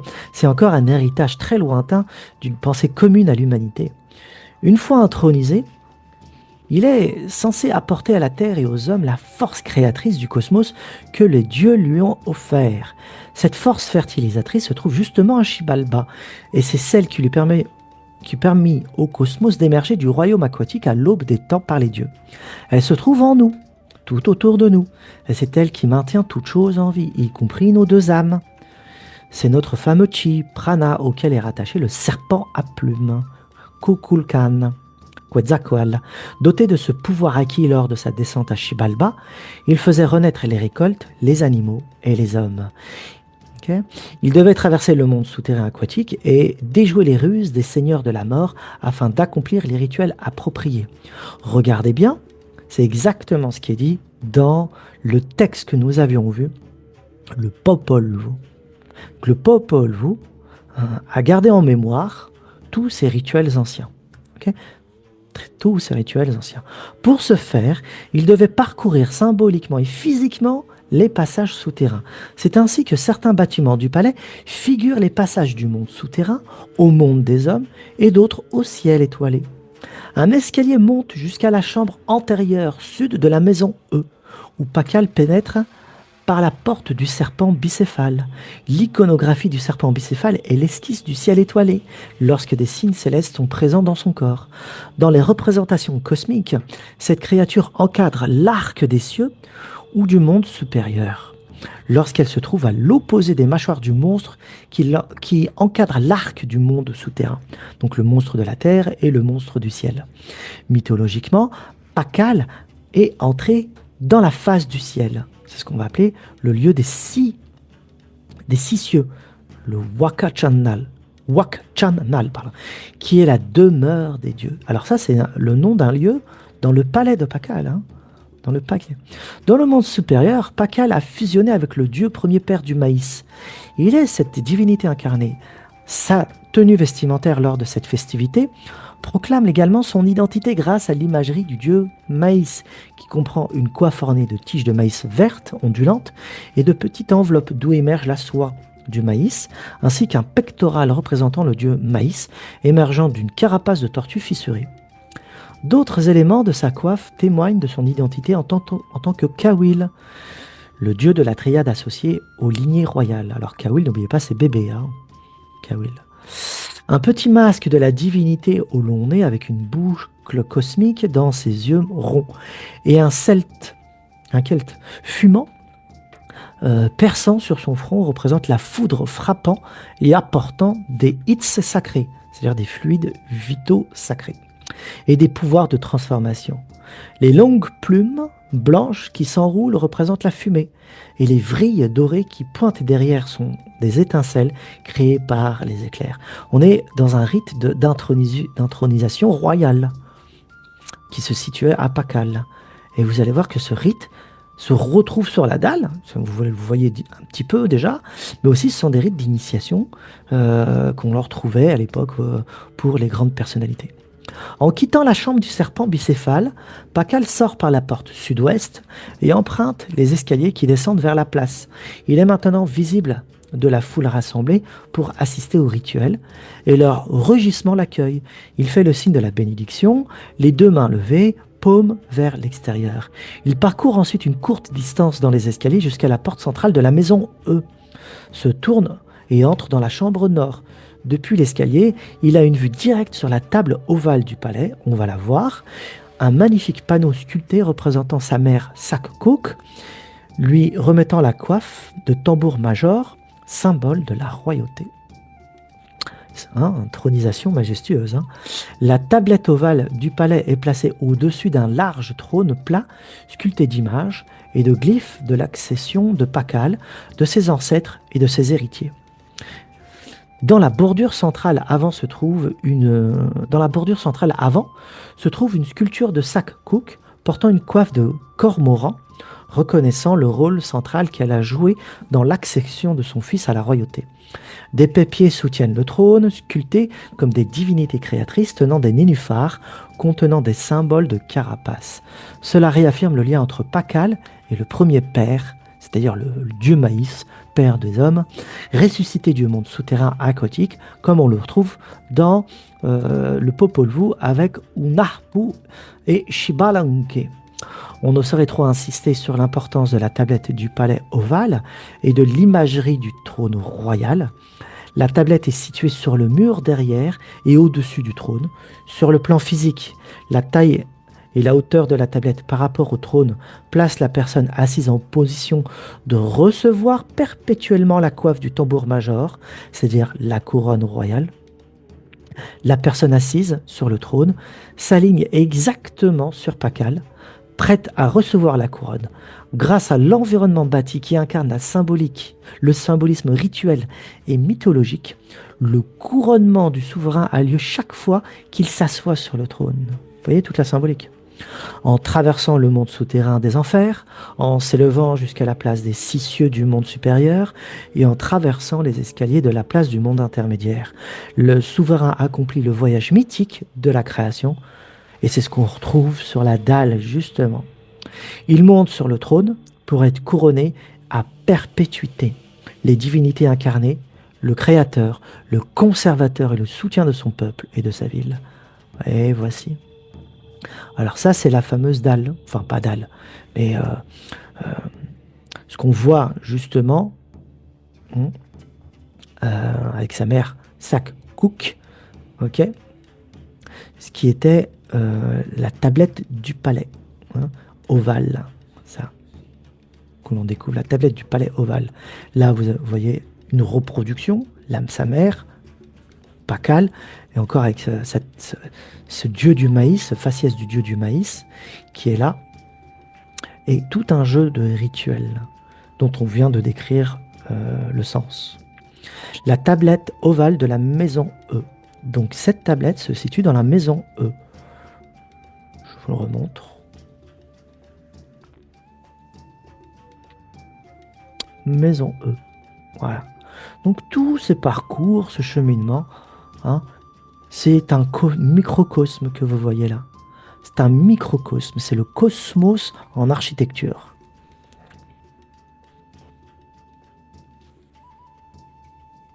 Ok. Continuons notre lecture. Le Saknunah, c'est le nom, n'oubliez pas, de la maison, avec son portail sacré vers les dieux et les ancêtres, et une structure exemplaire qui ordonne l'espace et le temps selon plusieurs coordonnées. Les 4 côtés de la maison E, donc le Saknunah, correspondent aux 4 points cardinaux. Très bien. Tandis que les passages souterrains, la salle du ciel et la place représentent les 3 niveaux spatiaux de l'existence. La tablette du palais ovale situe la structure historiquement et la relie au souverain ultérieur. Très bien. Maintenant, regardons le monstre caïman cosmique dont on a parlé précédemment. On a fait juste un survol. Ok ? Voici le monstre cosmique découvert dans une roche. Voilà. Ailleurs, sur un autre site. C'est la pierre zoomorphe de Quiringa. La mâchoire du monstre cosmique est là. Regardez, la mâchoire, elle est là. Vous les voyez ? Toujours symétrique, la mâchoire. Hop, elle s'ouvre juste là, elle s'ouvre juste là. Les yeux, juste là. Ok, ça c'est le corps. Ça c'est le corps. Voilà. Je vous l'ai sorti un petit peu pour que vous puissiez le voir. La mâchoire du monstre cosmique, ça c'est une divinité primordiale. Juste là. Donc vous imaginez bien, ça c'est le caïman. C'est un caïman. Le jeu de perception n'est pas le même que le nôtre. La compréhension de ce qui est mis en sculpture ou en architecture, c'est une autre façon de penser que nous. Donc il faut imaginer que le bas et le haut se superposent, comme le côté droite et gauche se mettent directement sur une surface. Donc on ne représente pas sur le côté, mais on met les deux côtés symétriques pour montrer un être en 3D. Et là, c'est une surface. Vous voyez bien que c'est linéaire, donc on le met en 2D. De cette manière-là, bien que la pierre soit en 3D, c'est pas le problème. Donc vous avez compris ce que je veux dire. Donc là, vous avez des superpositions d'images également, qui des fois, on retrouve ici ce qu'il y a derrière, et ils le mettent par-dessus. Donc la façon de lire chez les peuples précolombiens n'est pas la même que la nôtre. Maintenant, on va parler de Pakal et de son Choulel, et on va revenir au psychoduc. Vous voyez, Pakal et son Choulel. Les sculptures complexes du sarcophage de Pakal décrivent son voyage à travers Xibalba avec des scènes d'épreuves, de transformation et finalement son ascension vers les cieux. Cette tombe élaborée témoigne de l'importance de Xibalba dans les croyances mayas et de leur préoccupation pour la vie après la mort. Ok. Le couvercle de son sarcophage symbolise donc le voyage de Pakal dans l'autre monde. Il commence son voyage assis dans un bol de sacrifice à la base de l'arbre cosmique, le Waka-chan. Il s'élève vers le ciel depuis Xibalba et renaît en tant que dieu du maïs. C'est la vie éternelle. N'oublie pas que Chan, ça veut dire serpent aussi, pas que ciel. Donc le Waka-chan, c'est pas juste la route de l'au-delà ou la voie lactée, c'est aussi imagé par un serpent. Un serpent, c'est le serpent de vision, superposition d'images. Donc les vivants peuvent accéder à l'au-delà grâce au serpent de vision, qui est le Wakacha, c'est le Hochberg, comme on disait, c'est la voie de l'au-delà. Les Mayas appelaient leur roi Chulel Ahau, ou seigneur de la force vitale, en raison du pouvoir universel que les dieux leur conféraient. Lui et lui seul étaient oints par les dieux des forces unificatrices de la lumière de l'autre monde et de celle des ténèbres du monde souterrain. Dans la cosmologie maya, ces mondes étaient considérés comme des opposés complémentaires, car paradoxalement, tous deux étaient tour à tour amicaux et hostiles envers les humains et la nature. Pour ces raisons, ils devaient être pacifiés par des rituels à des moments dédiés tels que, entre autres, la plantation et la récolte et les étapes communautaires importantes. Pour la cérémonie d'enterrement, Pakal et son Chulel ont d'abord été amenés du palais par les escaliers avant de la pyramide. Là, on parle de sa pyramide, la pyramide des inscriptions. Donc, on a fait un rituel pour présenter Pakal devant la pyramide. Okay, les escaliers de la pyramide suivent, tout comme l'architecture de la pyramide, les 4 directions sacrées de la croix équilatérale maya, le Wakancha. C'est l'arbre cosmique. Bien sûr, ça peut être une tortue, comme vous le savez, ça peut être une table, bien sûr, et vous avez l'image maintenant, j'espère. Chaque bras de la croix est associé à des couleurs, des divinités et des fonctions. La pyramide est orientée vers le nord, sur la place principale de Palenque, en montant l'escalier menant au temple. Pakal et sa suite étaient tournés vers le sud. C'est la couleur jaune. C'est Kanchipchak, c'est le germe des vies. Origine des vents, c'est le Chak jaune, ou aigle jaune. Après les prières, les rituels et les invocations dans le temple, le corps de Pakal et son Chulel furent transportés dans les 3 escaliers intramuros menant à la crypte. La première volée d'escaliers suivent le chemin du soleil, donc Pakal, et sa suite descendirent en direction de l'est. Rouge, c'est Chak Chip Chak. C'est le lever du soleil, c'est l'aube, c'est le Chak rouge, faisant rouge. À mi-hauteur, la deuxième volée d'escalier tourne brusquement vers l'ouest. C'est le noir. C'est Ek Chip Chak, c'est le coucher du soleil, ou le crépuscule, Chak noir, corbeau noir. Le dernier escalier court de 5 marches de Pakal dans la crypte. Le conduit au nord, c'est le blanc. C'est Sak Chip Chak, lieu de repos des vents, c'est le Chak blanc, colombe blanc. Le dieu Chak que nous savons être l'équivalent de Tlaloc, lequel est une forme de Quetzalcoatl, s'assimile donc aussi au dieu de l'éther. Voilà, c'est important maintenant. Le dieu de l'éther, c'est aussi le dieu Chak, le monde invisible, si vous voulez, l'autre monde. On l'avait vu hein, quand il se transformait à travers son Weyhel, son corps astral, et il devenait le serpent de vision et le dieu Kawil. Ce qui nous éclaire sur une des essences du dieu Chak, Tlaloc Quetzalcoatl, c'est le dieu du souffle vital, du chi, du prana, du pneuma, du mana, du chulel, et qui anime la matière par son pouvoir de vie. Ce pouvoir d'animation est imagé par le serpent, d'où les multiples références à cet animal dans cette localité du monde. Et je pense que c'est très ancien, c'est un héritage préhistorique tout ça. La couleur du pouvoir de vie est verte, comme le jade. C'est la raison pour laquelle cette pierre est tant vénérée par les Mayas, tout aussi bien par l'ensemble des cultures qui plaçaient cette pierre au centre de leur vie. Regardez maintenant le dieu Chak, avec ce nez qu'il caractérise tant, hein, ce petit nez recourbé. Voici un autre angle de vue du dieu Chak dont on a parlé, qui est le dieu de l'éther, le dieu du monde invisible, si vous voulez, le dieu qui anime le monde, qui anime la matière, qui est le dieu du tonnerre, de la pluie, qui ravifie tout, c'est Tlaloc, c'est Quetzalcoatl. Le voici dans un musée. Regardez les oreilles percées, hein, comme le monstre de la terre. Vous voyez, on perçait les oreilles. Regardez les oreilles, hein. Les oreilles, hein, 4 points cardinaux et il y a le glyphe kin à l'intérieur, solaire. Il y a un lien à faire avec tout ça. Ok, bon, on n'a pas le temps de tout décrire, mais c'est un glyphe dans un glyphe, si vous voulez. C'est une image dans une image. Superposition de pensée. C'est comme dans le rêve. Lorsqu'on rêve, c'est des superpositions d'images. Et la compréhension du langage symbolique dans l'architecture des anciens et leur écriture, c'est du même acabit. C'est-à-dire, comprendre le monde des rêves, c'est comprendre la langue des vivants aussi. C'est la langue des dieux. C'est la langue des dieux. C'est la langue des anges, la langue de Dieu, la langue de l'invisible. C'est la langue de l'univers. Mais il y a une grammaire. On n'interprète pas ça n'importe comment. Sinon, c'est une spiritualité artificielle.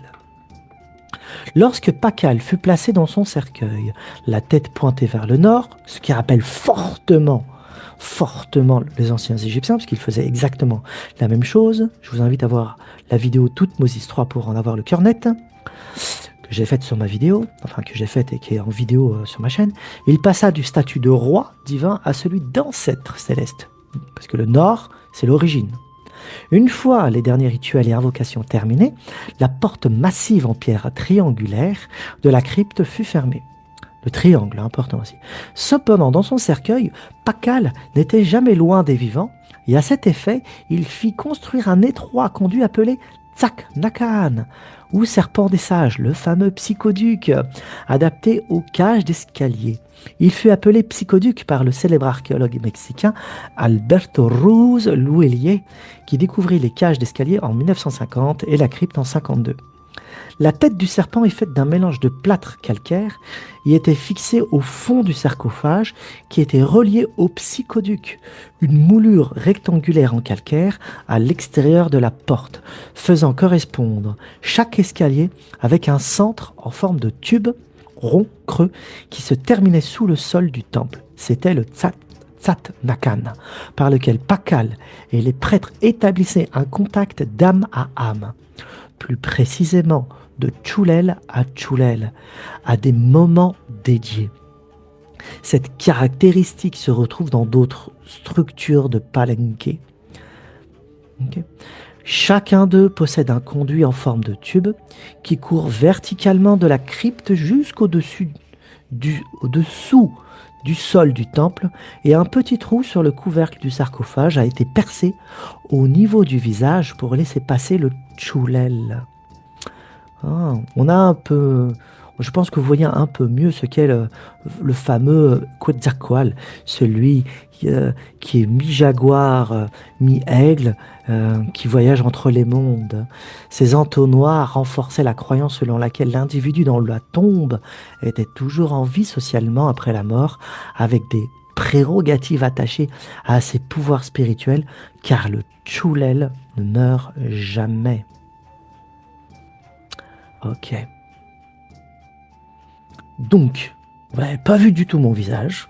Vous avez vu beaucoup d'illustrations, beaucoup d'explications qui mériteraient que vous y reveniez quand vous auriez un peu de temps pour mieux méditer et entendre ce qu'il y a à dire en sachant que que vos prises de notes, si vous prenez des notes, c'est important d'en faire. Créer des liens avec les autres vidéos pour avoir une vision plus élargie, plus globale. Et là, vous y verrez un peu plus clair sur le mystère du serpent à plumes, le Tchoulel, et ce qui est en lien avec le chamanisme maya, présent encore hein, dans certaines tribus et dans l'architecture que je vous ai présentée. Et remarquez bien notre perte du lien avec le cosmos, avec le monde invisible et notre fracture intérieure, société schizophrénique qui comble le vide de ce manque de contact par des théories. Voilà, donc on crée des théories, des hypothèses à droite à gauche et on comble les fissures de la connaissance par des théories en croyant que ça marche comme ça. Non, il faut se plonger pour trouver l'unité de la connaissance qui permette de comprendre l'osmose et l'harmonie de tous ces savoirs à travers chaque culture et essayer de créer des ponts quand c'est possible entre différentes cultures et civilisations. Ça a été le cas ici, mais il y a aussi des divergences. J'ai marqué un point d'arrêt très important dans la deuxième vidéo en parlant de la psychonoïtique et ce n'est pas parce que ça se ressemble que c'est semblable. Non, pas de spiritualité artificielle, pas de fantasme, d'adoration de ses propres images mentales, pardon. C'est en création intérieure et on crée une théorie et on adore ses propres images. Donc j'espère que vous avez voyagé avec moi au pays Maya, que vous avez pu apprécier tout ceci, que tout l'enseignement devient plus clair, y revenir quand cela est possible, d'accord? N'hésitez pas à laisser des commentaires, n'hésitez pas à partager si ça vous a plu. Je vous invite à venir au Discord pour en parler davantage, en sachant que tous les documents que vous... Là, j'ai fait partager un grand document qui fait plus de 100 pages. Hein, c'est les 5 vidéos, ça fait plus de 100 pages. Ce document sera partagé dans le Discord, d'ici peu. D'accord? Et tous les documents, toutes les vidéos que vous voyez, tous les documents seront partagés dans le Discord. Mais il faut faire partie du Discord pour accéder à tous ces documents-là. Donc, merci à tous. Prenez soin de vous. Prenez soin de vous. Et j'espère que le royaume du jaguar entrera dans votre quotidien parce qu'il existe. Et maintenant, je vais faire un pont dans une prochaine vidéo avec Éther, les 2 vidéos sur l'éther que j'ai faites. Très bien. Une partie physique, une partie psychologique. Très bien, avec botanique et tout le reste. Vraiment, une étude extérieure des phénomènes psychologiques et de conscience aussi. Et mettre ça en lien avec la spiritualité et la psychologie avec le royaume du jaguar. Le royaume du jaguar, le dream time, l'éther, tout ceci c'est un seul monde. Hein. Le royaume des rêves, le Weirel, le corps astral, ce ne sont que le même monde vu sur 2 angles différents. Lorsque nous nous endormons, nous rentrons dans le royaume du jaguar.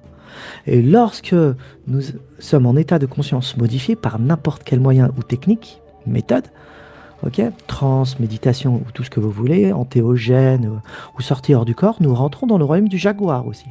C'est le même monde, l'un lorsque nous dormons, l'autre en état de rêve éveillé au quotidien, lorsque nous activons ça au quotidien, eh bien c'est le royaume du jaguar. Eh bien il faut le saisir. Ce royaume du jaguar, de quoi il se constitue, en quoi il est spirituel et pourquoi il imprègne tout. Et je veux commencer à montrer ça dans une prochaine vidéo. Et je vais faire le pont maintenant. J'espère que ça va vous parler. Avec le pentacle. On a vu les 4 points cardinaux d'étoile. Pentacle, le pentacle, hein, ce sont les 4 points cardinaux, imagés de multiples manières avec plein de couleurs différentes, des dieux, des images, des illustrations, comme vous voulez. C'est les 4 branches du pentacle, et la branche supérieure, le triangle supérieur, c'est l'éther. Ce n'est pas l'esprit. C'est pas l'esprit et les 4 éléments. Non, non. C'est l'éther et les 4 éléments. Parce que le monde de l'éther, c'est le royaume du jaguar, en relation constante avec le monde de la matière, symbolisé par les 4 éléments et les 4 points cardinaux. Traduction en langage moderne. le pentacle à 5 branches. N'oubliez pas que le système platonicien est en 5 cycles de vitalité. Ça vient de là aussi. Les 4 âges de l'humanité, c'est connecté avec ça. Et là, vous avez une idée un peu plus élargie de ce qu'était la connaissance des anciens. Tout était connecté, tout était interconnecté, tout ne faisait qu'un. D'accord? C'est nous qui dissocions tout. Moi, j'essaye de rassembler tout ça dans une vision synthétique, à travers, disons, je dispatche l'enseignement en travers des vidéos, des articles, des livres et autres. Donc, l'éther est en interaction constante et dynamique avec le monde de la matière. Et de ce mouvement quintuple de l'énergie, de la vitalité, là c'est le Tchoulel, vous l'avez vu, du prana, du pneuma, appelez ça comme vous voulez, eh bien, ça crée le cycle quintuple. 4 dans la matière, 1 avec l'éther. Et ça crée le pentacle. Ce mouvement quintuple avec le pentacle, c'est la réalité double dans laquelle nous vivons. Une dimension invisible, toujours reliée à la dimension visible, sans qu'il y ait de coupure. Toute la matière est structurée et modulée par l'invisible, et toute la matière en renvoie l'information au monde de l'éther. Et ça se joue à l'intérieur de nous. Tout notre monde que nous transportons à l'intérieur de nous et que nous projetons à l'extérieur façonne la réalité sociale, politique, économique, religieuse, spirituelle, des lois, ou nos relations, nos contacts, tout, vraiment. Et toute cette matière humaine est en relation avec le royaume de l'éther qui donne de l'information. C'est la même chose au niveau de la conscience. Le psychisme produit de l'information dans le plan de la matière, et cette matière redistribue l'information sur le plan de l'éther, et ça crée le cycle dynamique, quintuple, le pentacle de la réalité, double réalité, symbolisée par le pentacle pythagoricien, le quintuple par Pythagore, par Platon et par d'autres cultures. Et là, vous avez une vision plus globale de l'affaire. Donc le royaume du jaguar est toujours connecté à la matière et il est imbibe chaque interstice de la matière. Chaque interstice de la matière est possiblement en interaction avec le monde de l'invisible grâce à des portails, comme disaient les Mayas, là, avec l'arbre Ceiba, qui sont symbolisés iconographiquement dans certaines cultures différentes. Ça peut être une grotte, ça peut être un arbre, la grotte d'Éleusis par exemple, ou ainsi de suite, ou ça peut être un lieu, une localité, mais c'est pas n'importe comment. C'est pas, ça se passe là et n'importe comment. C'est un code, une grammaire, et il faut trouver cette grammaire symbolique pour comprendre que toute la matière est symbolique. Toute la matière est symbolique, est porteuse du langage de l'invisible. Mais il faut savoir lire tout ça, comprendre tout ça, et dissocier n'est pas la bonne méthode. Le monde sacré et le monde invisible, disons, et le monde profane s'interpénètrent. Ok ? Bon, je fais un grand discours pour parler de la prochaine vidéo que j'ai en tête, qui est le royaume du jaguar, le monde de l'invisible, le monde onirique, si vous voulez, le monde imaginal, tellement de noms différents pour parler de la même chose. Je vous dis à bientôt, prenez soin de vous. Allez, au revoir.